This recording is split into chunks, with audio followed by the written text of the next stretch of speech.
जय श्री राम। बार बार पद पदम गही गुरु सन कहब संदेशु। जहिन सोच मोई अवधपति करब सोई उपदेश। लखन सिया राम जय जय राम।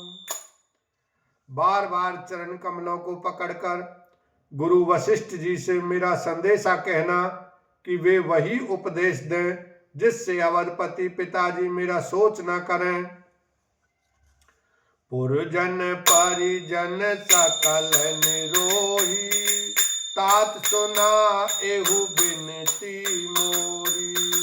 सोई सब भांति मोर हितकारी जाते रे नर नाहु सुखारी। हे तात, सब पुरवासियों और कुटुंबियों से निहोरा अनुरोध करके मेरी विनती सुनाना कि वही मनुष्य मेरा सब प्रकार से हितकारी है जिसकी चेष्टा से महाराज सुखी रहें। कहबु संदेशु भरत के आए नीति न तजिए राजपद पाए। पालेहु प्रजहि करम मन बानी से एहु मातु सकल समझानी। भरत के आने पर उनको मेरा संदेशा कहना कि राजा का पद पा जाने पर नीति न छोड़ देना, कर्म वचन और मन से प्रजा का पालन करना और सब माताओं को समान जानकर उनकी सेवा करना।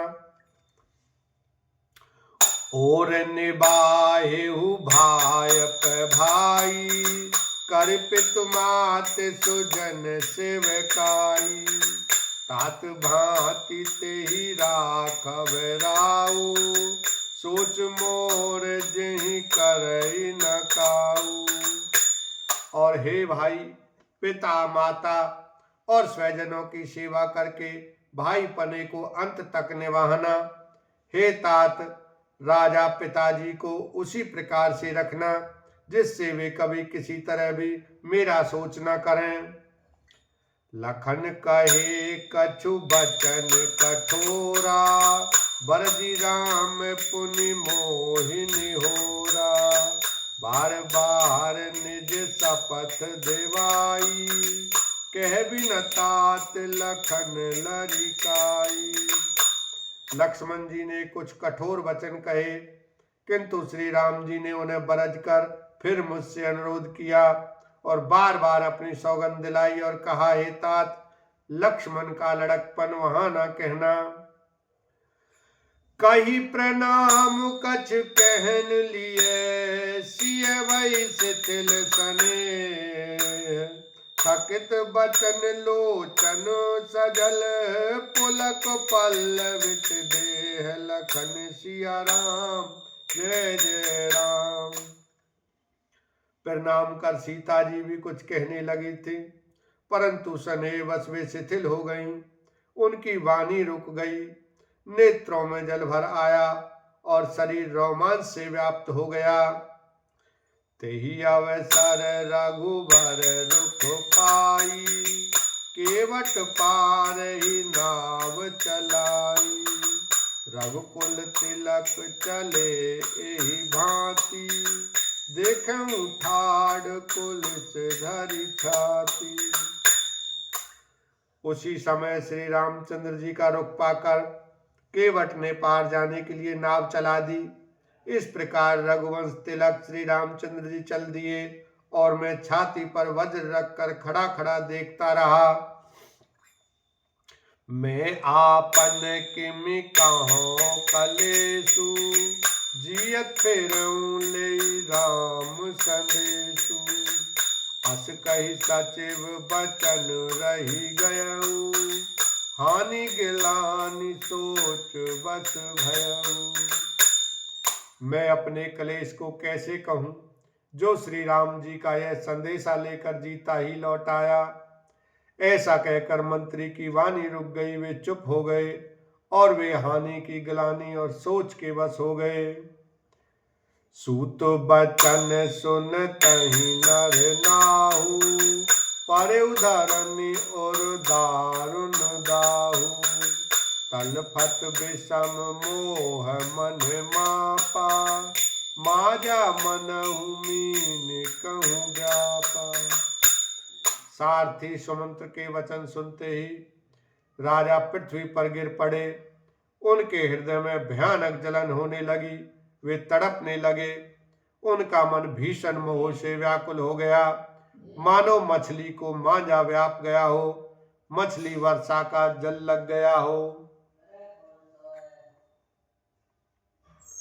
करि बिलाप सब रोवहि रानी, महाविपत्ति किम जाए बखानी। सुन बिलाप दुखहु दुख लागा, धीरजहु करु धीरज भागा। सब रानियां विलाप करके रो रही हैं। उस महान विपत्ति का कैसे वर्णन किया जाए। उस समय के विलाप को सुनकर दुख को भी दुख लगा और धीरज का भी धीरज भाग गया। भयउ कोलाहल अवध अति, सुन नृप राउर शोर। विपुल बेहग बन परेउ निसी, मानव पुलिस कठोर। लखन सिया राम जय जय राम।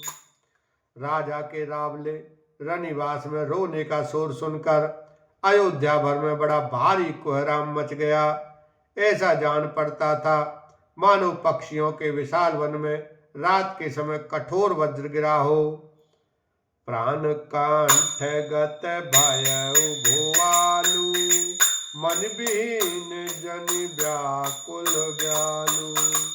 इंद्र सकल बिकल भई भारी, जन सर सर सिज बनु बिनु बारी। राजा के प्राण कंठ में आ गए, मानो मणि के बिना सांप व्याकुल मरनासन्न हो गया हो।